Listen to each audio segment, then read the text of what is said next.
Last time हमने ये बात की थी प्रोसेस की, and almost the process was finished. Important है ये, सही से इसको पढ़ लीजिएगा। मेनली इसमें 5 पॉइंट थे।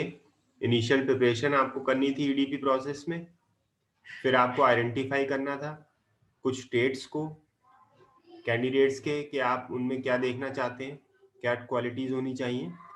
फिर आपने बात की थी कि आप किस टारगेट ग्रुप को टारगेट कर सकते हो, यानी किस पर्टिकुलर ग्रुप को आप टारगेट कर सकते हो, ये भी आप इसमें कर सकते हो।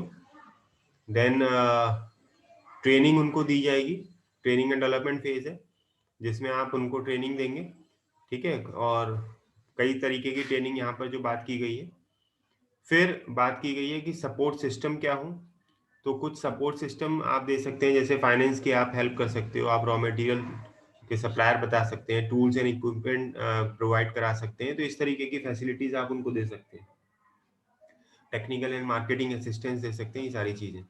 और फिर फाइनली था मॉनिटरिंग एंड फॉलोअप, ठीक है, कि उसको मॉनिटरिंग प्रॉपरली हो, उसका फॉलोअप प्रॉपरली हो, ताकि जो भी लोग इंटरप्रेन्योर्स बन रहे हैं वो कहाँ और कैसे बन रहे हैं, ये सारी चीजें उसमें आपके रिकॉर्ड में रहें। तो ये पूरा प्रोसेस था। नहीं, इसके बाद आगे बढ़ते हैं and we discuss today the problems of EDPs in India. As the name suggest you, the topic suggest you that EDP चल रहा है और इंडिया में खासा इस पे गवर्नमेंट फोकस करके भी चल रही है।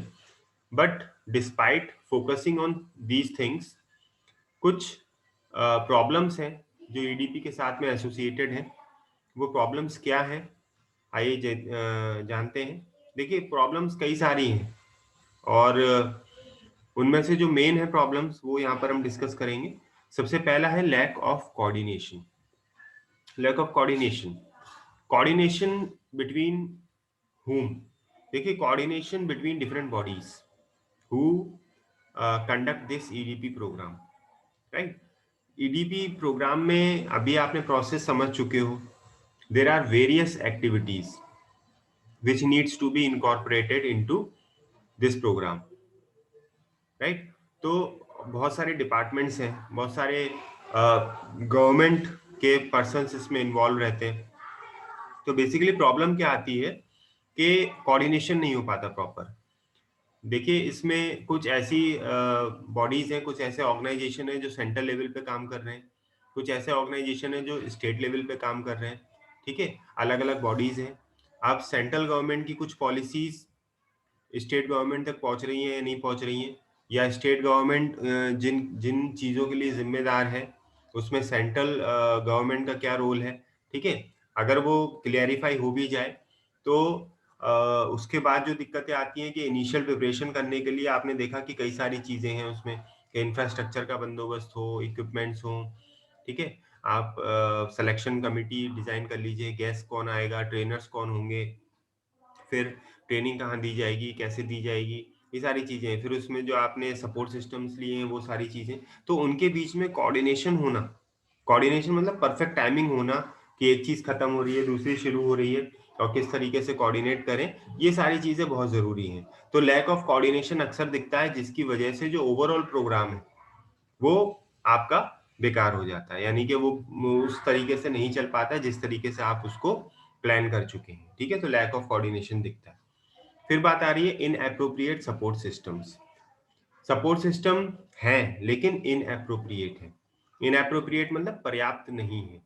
जितने लोगों को जरूरत है, जितने लोग आपसे जुड़े हुए हैं, जितने लोगों को आप इस प्रोग्राम में ट्रेनिंग दे रहे हैं, ठीक है, या कंसिस्टेंटली आप ट्रेनिंग दे रहे हैं जो पिछले इंटरप्रेन्योर्स हैं उनको भी, तो उनके लिए सपोर्ट सिस्टम आपके पास नाकाफी है, मतलब इतने नहीं है कि सबको उससे मदद मिल पाए।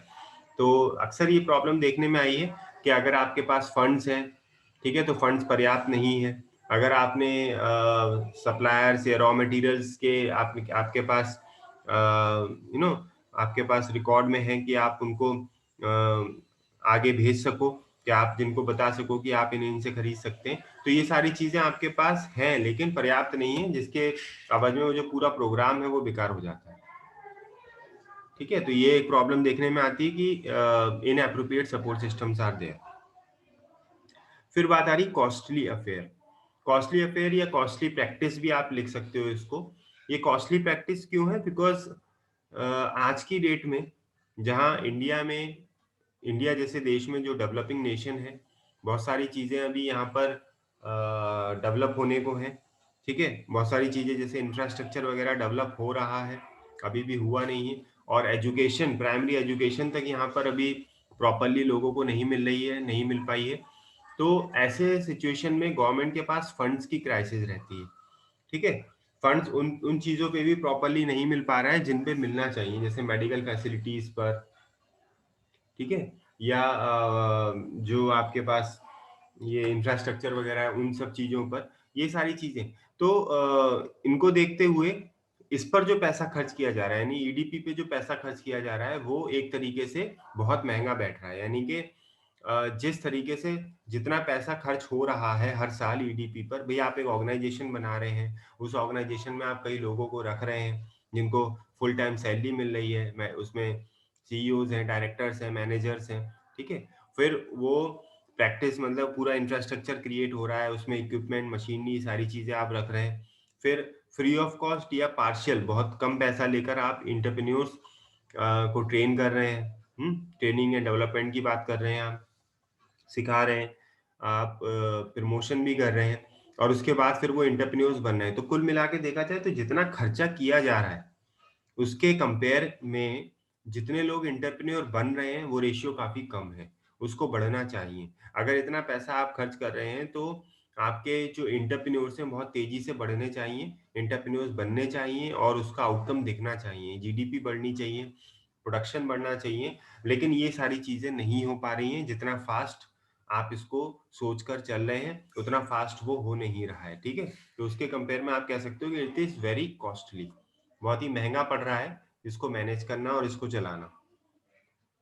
फिर बात आ रही है lack of innovative functions. Lack of innovative functions, नया या क्रिएटिविटी इसमें आपको दिखाने का मौका नहीं मिल पा रहा है। ठीक है, आप इसमें आप बहुत ज्यादा क्रिएटिव नहीं हो पा रहे हैं। Just a second.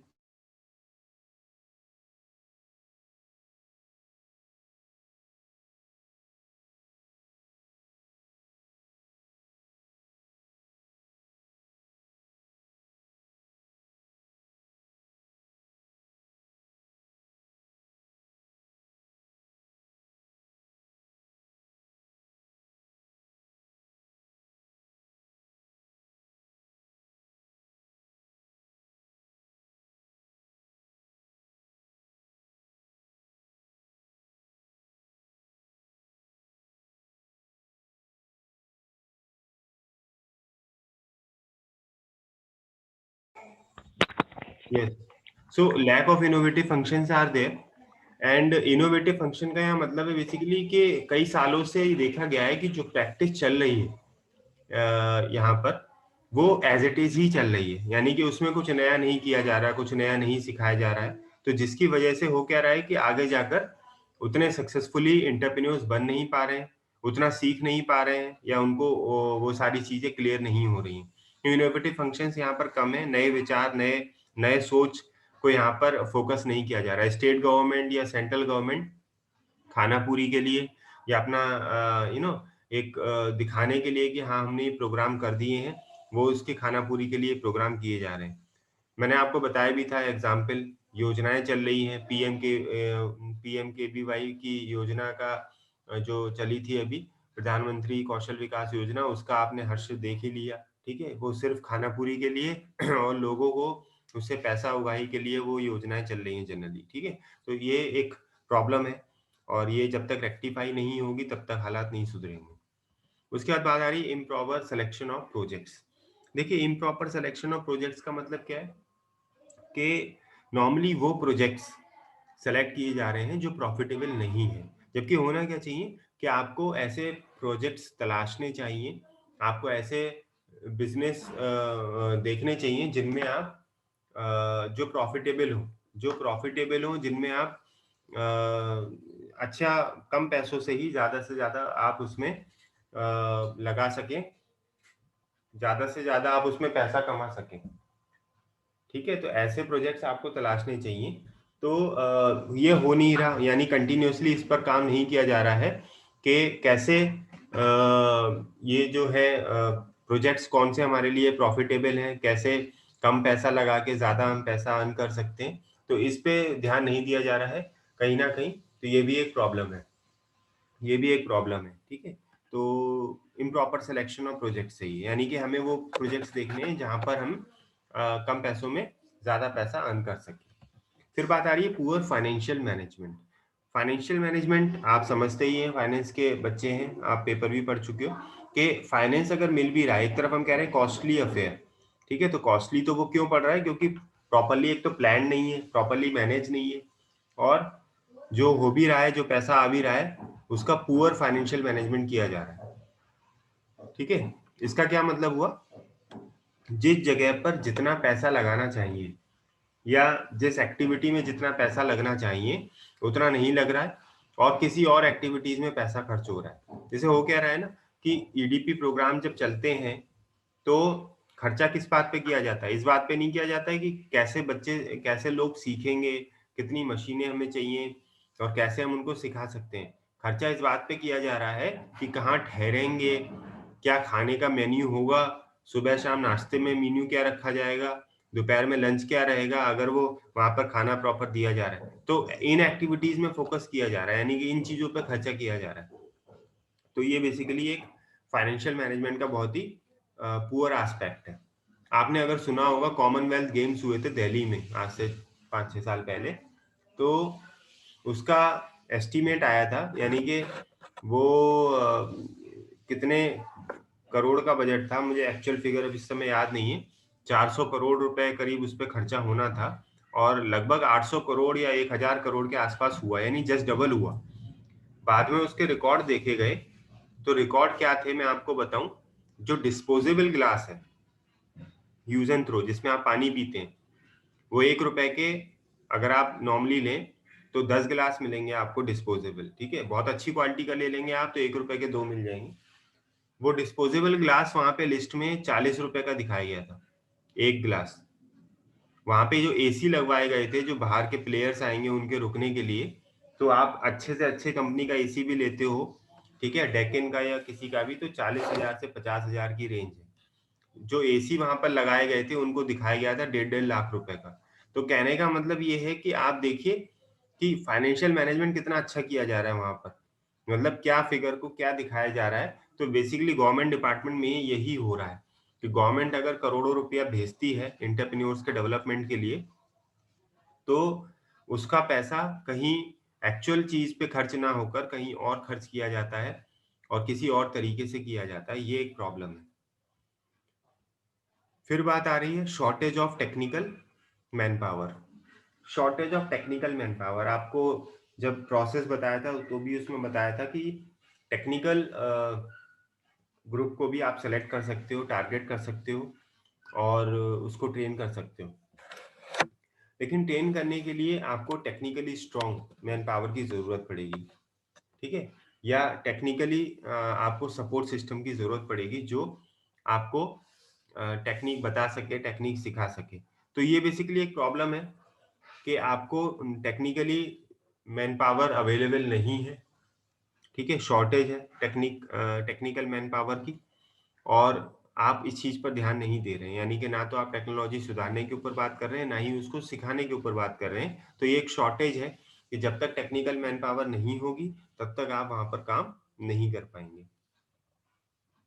फिर बात आ रही है कि अनसेटिस्फैक्ट्री इंफ्रास्ट्रक्चरल फैसिलिटीज है। जनरली स्टार्टिंग में भी हमने बात की थी कि बहुत ही कम ऐसे ऑर्गेनाइजेशंस हैं जो ईडीपी कराते हैं जिनके पास अपना खुद का बिल्डिंग, अपनी खुद की इंफ्रास्ट्रक्चर फैसिलिटीज है। अदरवाइज बहुत से ऐसे इंस्टीट्यूट्स हैं जिनके पास अपनी बिल्डिंग्स नहीं है, वो रेंट पर लेकर या किसी और बिल्डिंग में इसको मैनेज करते हैं। तो ये एक प्रॉब्लम देखी गई है, जो जिसकी वजह से ईडीपी इतना अच्छा आपको आउटपुट नहीं दे पा रहे हैं, इतने अच्छे से ट्रेनिंग नहीं हो पा रही है, अनसेटिस्फैक्ट्री। क्लियर है? Yes sir. ओके, अब देखिए इतनी हमने बात तो यस कर ली सर। कि भाई ईडीपी प्रोग्राम्स, ईडीपी कंडक्शन की बात कर ली है, ईडीपी ये भी हमने देख लिया कि ऑर्गेनाइजेशंस कराते हैं। अब क्वेश्चन ये आता है कि ऐसे कौन से इंस्टीट्यूट्स हैं जो ईडीपी ट्रेनिंग देते हैं। तो क्वेश्चन वही, आप इसका हेडिंग से ही देख सकते हैं, institutes conducting EDPs in India. India में कौन कौन से इंस्टीट्यूट्स हैं जो ईडीपी ट्रेनिंग देते हैं। तो बहुत सारे इंस्टीट्यूट्स हैं जो ट्रेनिंग में आते हैं, कुछ सेंट्रल लेवल पे काम कर रहे हैं, कुछ स्टेट लेवल पे काम कर रहे हैं। And if you look into your books, there are so many institutes given, but I discuss a few of them। कुछ important जो हैं उनको मैं यहाँ पे डिस्कस कर रहा हूँ। और आपको ये भी देख लेना है कि किस तरीके से आप लिखेंगे, क्या पूछा जाएगा और आप किस तरीके से उसको एक्सप्लेन करोगे। ये सारी चीजें आप देख लीजिए। और क्वेश्चन जनरली इस पे यही पूछा जाएगा that what are the different institutes conducting the EDPs in India, name a few, या राइट नोट ऑन वन और टू। ठीक है, या नाम से ही पूछ ले कि निस्बत के ऊपर लिखिए आप, इसके ऑब्जेक्टिव्स क्या हैं, इसके फंक्शंस क्या हैं, ठीक है, इसका रोल क्या है। ये अगर ऐसे पूछा जाता है तो आप किसी पर्टिकुलर एक को ही एक्सप्लेन करोगे। तो यहाँ पर दो एक को मैंने एक्सप्लेनेशन भी इसमें यहाँ पर लिखा हुआ है, जिसको आप देखकर समझ सकते हैं कि आपको कितना और क्या लिखना है। सबसे पहला इस पे आप देख रहे हो इंस्टीट्यूट है, it is the national institute for entrepreneurship and small business development. Short form है इसकी निस्बत। ठीक है, इसको निस्बत नाम से जाना जाता है और नेशनल लेवल का इंस्टीट्यूट है।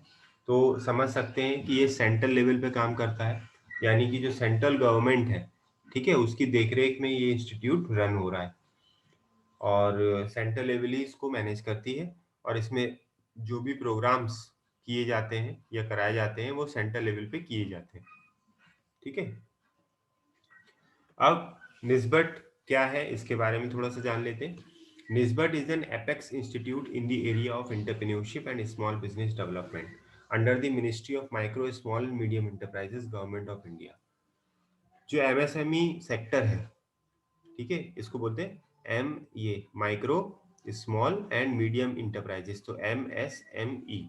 तो एमएसएमई जो सेक्टर है उसके अपलिफ्टमेंट के लिए, देखिए स्टार्टिंग में ही मैंने आपको बताया था कि ये ईडीपी प्रोग्राम्स जो कंडक्ट किए जाते हैं वो बड़े कंपनीज के लिए नहीं किए जाते हैं, वो किसी एमएनसी के लिए नहीं किए जाते, वो नॉर्मली छोटे उद्योगों के लिए ही गवर्नमेंट रन करती है, जिसमें एमएसएमई सेक्टर आता है।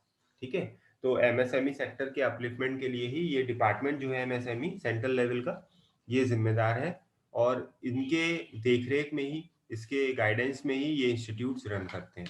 तो बेसिकली एमएसएमई के द्वारा ही निस्बत की स्थापना की गई है। ठीक है, निस्बत को क्रिएट किया गया है। यहाँ पे देख रहे हैं आप एपेक्स इंस्टीट्यूट लिखा है, एपेक्स का मतलब है स्वतंत्र। यहाँ पर ये स्वतंत्र बॉडी है, मतलब अपने डिसीजंस खुद लेने में ये सक्षम है। ठीक है, और अपना खुद का कंडक्शन कर सकता है, खुद एक अपने आप में गवर्निंग बॉडी है, यानी कि इसकी जो गाइडलाइंस हैं वो as it is government follow करवा सकती है, जो भी इससे कनेक्टेड बॉडीज हैं, जो भी इससे कनेक्टेड ऑर्गेनाइजेशन है। That's why the term apex is used. The basic objective for which the institute is made has been established are, जो बेसिक इसके ऑब्जेक्टिव्स हैं, ठीक है, वो आप देख सकते हैं कि promotion and development of micro small and medium enterprises including enhancement of their competitiveness through various activities.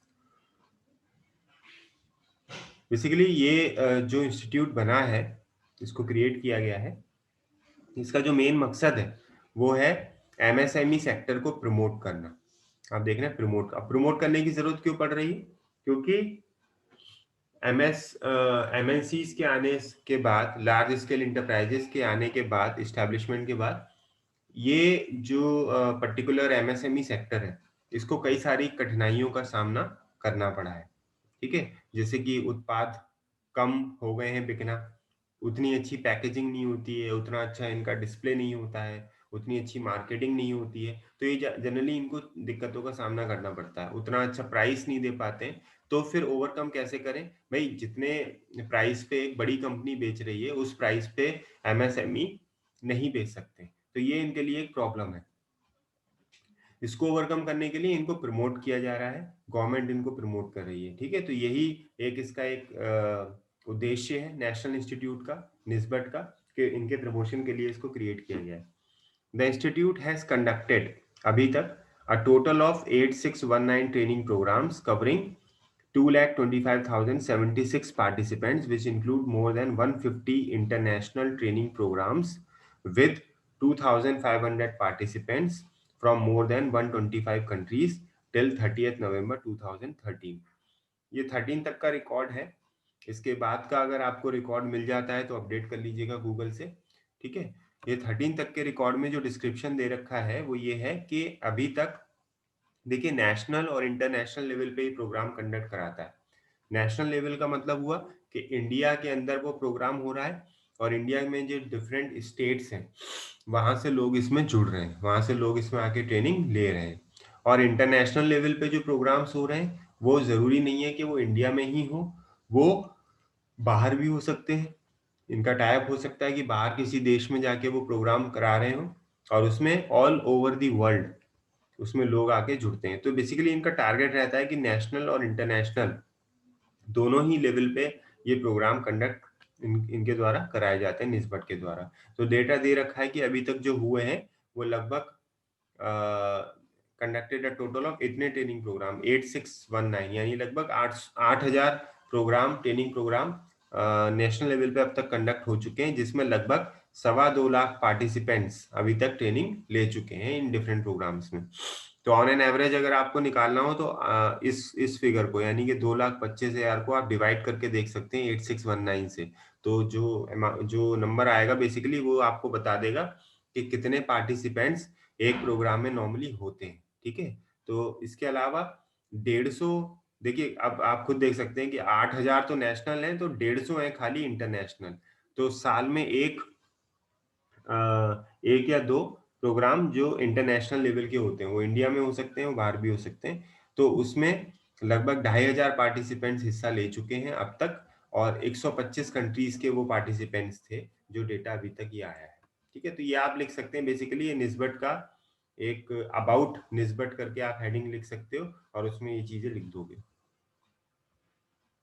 इसके जो ऑब्जेक्टिव्स हैं ये मेन है, ये क्या क्या काम करता है, क्या क्या इसके ऑब्जेक्टिव्स हैं। ठीक है, ये इनको एक बार समझ लेते हैं। देखिए first is to evolve standardized materials and processes for selection, training, support and sustenance of entrepreneurs potential and existing। देखिए बेसिकली इसका ऑब्जेक्टिव ये है कि स्टैंडर्ड क्रिएट करना है in terms of uses of material and processes. ठीक है, जो भी इंटरप्रेन्योर्स हैं चाहे वो एग्जिस्टिंग हो, देखिए यहाँ पे सस्टेनेंस ऑफ बात हो रही है, सस्टेनेंस ऑफ एंटरप्रेन्योर्स पोटेंशियल जो होने वाले हैं और एग्जिस्टिंग जो ऑलरेडी है, मतलब जो ऑलरेडी बिजनेस कर रहे हैं वो भी इसका हिस्सा हो सकते हैं। तो उनको भी ट्रेन करना है, उनको सपोर्ट सिस्टम देना है। ठीक है, और उनको मटेरियल्स या रॉ मटेरियल जो भी प्रोवाइड कराने हैं उनको एक पर्टिकुलर स्टैंडर्ड पर हमें लेकर आना है, यानी कि जो बिलो दी पॉइंट काम कर रहे हैं, बिलो दी क्वालिटी लेवल जो काम किए जा रहे हैं वो ओवरकम हो, वो ऐसा ना कर पाए। ठीक है, जो उनको रॉ मटेरियल्स वगैरह यूज कर रहे हैं वो एक पर्टिकुलर ग्रेड का मिले, अच्छी क्वालिटी का मिले, ताकि जो भी आउटपुट निकले वो अच्छा निकले। तो ये सारी कोशिशें हैं निस्बत के द्वारा इनको ओवरकम करने का काम किया जाता है। To help and affiliate institutions organisations in carrying out training and other entrepreneurship development related activities. देखिए एफिलिएट इंस्टीट्यूशंस कौन से हैं? जो निस्बत से जुड़े हैं। अभी छोटे मोटे जो इंस्टीट्यूट होते हैं जो डिस्ट्रिक्ट लेवल पे काम कर रहे हैं, ठीक है, जो बॉडीज बनाई गई हैं किसी स्टेट लेवल पे जो बनाई गई हैं, वो ओवरऑल इस इंस्टीट्यूट्स के द्वारा, जैसे निस्बत है नेशनल लेवल पे है, इसके एफिलिएट इंस्टीट्यूशंस कहलाते हैं, यानी कि इससे एफिलिएशन लेकर वो रन होते हैं। ठीक है, जैसे फॉर एग्जांपल अगर आप बीबीए कर रहे हैं तो बीबीए खंडेलवाल कॉलेज से कर रहे हैं, तो बीबीए में आपको जो डिग्री मिल रही है वो एमजेपी की मिल रही है, और एमजेपी क्या है? यूनिवर्सिटी है। ठीक है, तो हमारा कॉलेज एमजेपी से एफिलिएटेड है, ये जो लिखा है ना एफिलिएटेड, तो एफिलिएटेड क्या मतलब हुआ कि एमजेपी से हमारा जो केसीएमटी इंस्टीट्यूट है वो एफिलिएशन उसको मिला हुआ है कि वो यहाँ पर पढ़ाई करा सकता है उन कोर्सेज की जो एमजेपी के द्वारा निर्धारित किए गए। ठीक है, तो सिलेबस वगैरह सब कॉमन रहता है, पढ़ते आप यहाँ पर हैं और आपको मार्कशीट वो यूनिवर्सिटी की मिलती है। तो ऐसे ही निस्बत है, वो निस्बत जहां पर भी है उससे एफिलिएटेड बहुत सारे इंस्टीट्यूट्स हैं जो डिस्ट्रिक्ट लेवल पे, लोकल लेवल पे काम कर रहे हैं। ठीक है, और जब आप वहां पर ट्रेनिंग लेते हैं तो आपको जो ट्रेनिंग गाइडलाइन जो मिलती है, आपको क्या ट्रेनिंग दी जानी है, ठीक है, वो निस्बत बताता है, कैसे दी जानी है वो निस्बत बताता है, और उसका जो भी रिकॉर्ड है, जो भी आपको सर्टिफिकेट वगैरह जो भी चीज दी जा रही है वो निस्बत के द्वारा दी जाती है। ठीक है, फिर आ रही है बात तीसरा objective, to serve as an apex national level resource institute for accelerating the process of entrepreneurship development, ensuring its impact across the country and among all strata of the society। अभी आपको एपेक्स का मतलब मैंने बताया ही था, governing body है और जो स्वतंत्र बॉडी है, ठीक है, ऑटोनोमस बॉडी है, उसको हम कह रहे हैं नेशनल लेवल पे काम कर रहा है, नेशनल लेवल रिसोर्स इंस्टीट्यूट है। तो एक तरीके से नेशनल लेवल पे उसको एक एपेक्स बॉडी के रूप में काम करना है, और काम करते करते, ठीक है, एसिलरेट करना है, यानी कि प्रोसेस को आगे फास्ट करना है, ईडीपी के प्रोसेस को इस तरीके से करना है कि वो उसका जो इम्पैक्ट है वो हमें देखने को मिले किसी देश के लेवल पे, या among all the strata of the society. ठीक है, अमंग स्ट्रेटा मीन्स जो डिफरेंट खंड है सोसाइटी के, जो डिफरेंट सेगमेंट्स हैं सोसाइटी के, उनमें सभी में हमें इसका जो अफेक्ट है वो देखने को मिले। इसका मतलब सिंपली ये है कि गरीब हो चाहे अमीर हो, चाहे वो किसी भी कास्ट का या क्रीड का हो, वो सब जब ट्रेनिंग लेंगे और एक ही छत के नीचे या एक ही जगह पर वो ट्रेनिंग उनको दी जाएगी, तो बेसिकली पूरे सोसाइटी का डेवलपमेंट होगा, जिसके लिए वो ऑर्गेनाइजेशन यानी कि निस्बत को क्रिएट किया गया। जहाँ कहीं नहीं समझ में आया तो आप पूछ लीजिएगा, सिंपल क्योंकि थ्योरेटिकल है, इसमें कुछ एक्सप्लेनेशन ज्यादा है नहीं। फिर बात आ रही है to provide vital information and support to trainers, promoters and entrepreneurs by organizing research and documentation activities relevant to entrepreneurship development। देखिए प्रमुख रूप से इसका एक ऑब्जेक्टिव ये भी है कि इंफॉर्मेशन एंड सपोर्ट सिस्टम देना है। किनको देना है? जो भी ट्रेनर्स हैं, जो बाहर से आके ट्रेनिंग दे रहे हैं, जो प्रमोटर्स हैं, जो इस प्रोग्राम को प्रमोट कर रहे हैं। प्रमोटर्स में कौन आ जाएंगे बेसिकली? एनी आइडिया प्रमोटर्स में कौन आएंगे? जो ईडी प्रोग्राम्स होते हैं इनको कौन प्रमोट करेगा? Any idea?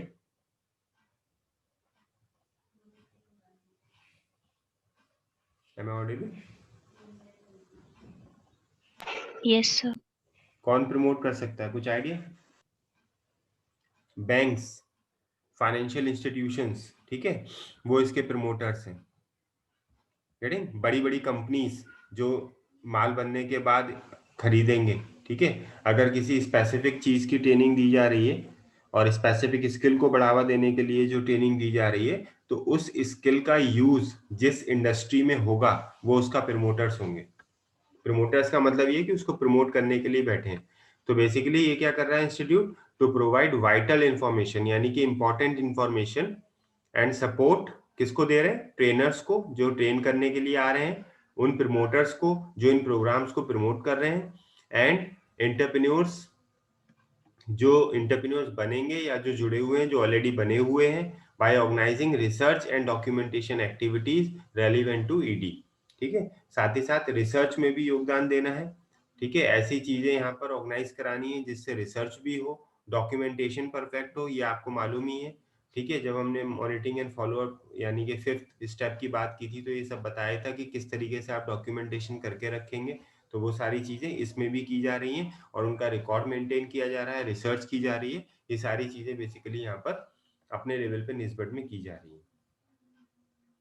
फिर बात आ रही है to train trainers, promoters and consultants in various areas of ED.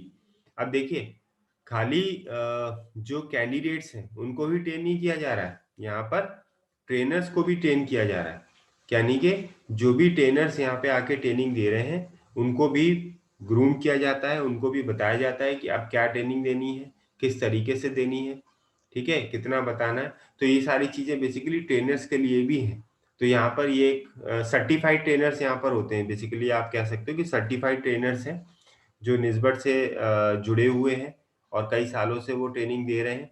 Promoters भी, क्योंकि यहाँ पर प्रमोटर्स की बात आ रही थी, तो जो भी फाइनेंशियल इंस्टीट्यूशंस हैं, बैंक्स हैं, उनके जो टॉप ऑफिसर्स हैं, वो प्रमोटर्स के तौर पर काम कर रहे हैं, तो वो भी उनको ट्रेनिंग देने का काम निस्बत का ही है।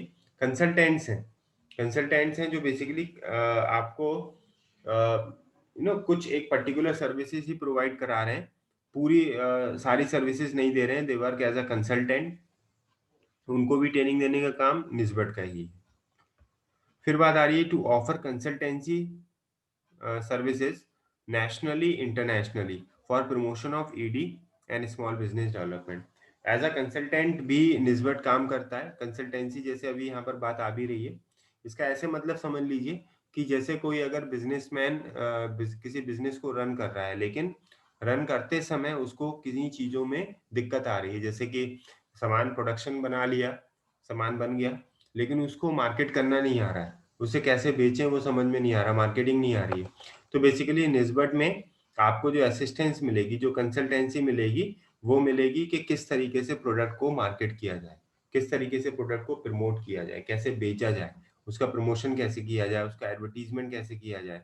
ये अगर आप किसी फील्ड में हो और ऑलरेडी आपका बिजनेस स्टैब्लिश्ड है मान लीजिए, ठीक है, लेकिन आप जो प्रॉब्लम फेस कर रहे हैं वो ये है कि कई सालों से आप जिस टेक्नोलॉजी पे काम कर रहे थे वो बदल गई है। अब आज की डेट में नई टेक्नोलॉजी से काम किया जा रहा है, तो उस नई टेक्नोलॉजी की चूंकि आपको जानकारी नहीं है, ठीक है, तो आप किस तरीके से वो नई टेक्नोलॉजी के बारे में जानकारी हासिल कर सकते हैं, उस नई टेक्नोलॉजी के बारे में सीख सकते हैं, तो वो भी एक कंसल्टेंसी सर्विस बेसिकली कहलाई जाएगी। तो आपको सिर्फ वो स्पेसिफिकली वही टेक्नोलॉजी के बारे में सीखना होगा। तो टू ऑफर कंसल्टेंसी मतलब वो सारी कंसल्टेंसीज प्रोवाइड कराना निस्बत के द्वारा नेशनल लेवल पे और इंटरनेशनल लेवल पे for the promotion of ED.